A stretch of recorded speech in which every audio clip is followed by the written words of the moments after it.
If you submitted a TikTok report or support request, here's where to check feedback and TikTok response.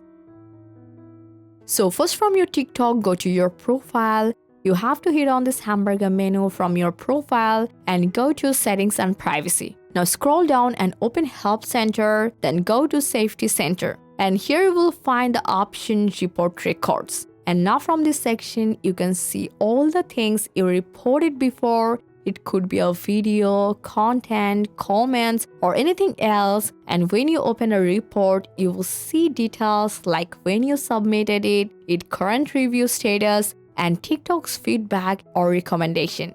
For example, here you can see TikTok might tell you that your reported video violates community guidelines and its visibility has been restricted in search result.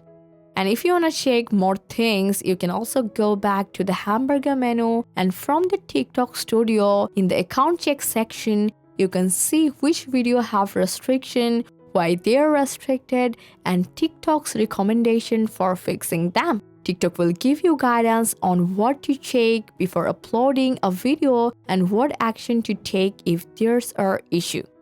So if you want more details or check anything further, you can also look at your email. If you ever contacted TikTok through the support center, TikTok may have sent you feedback via email. So just checking your email is helpful and important. I hope this guide helped you a lot. Thanks for watching.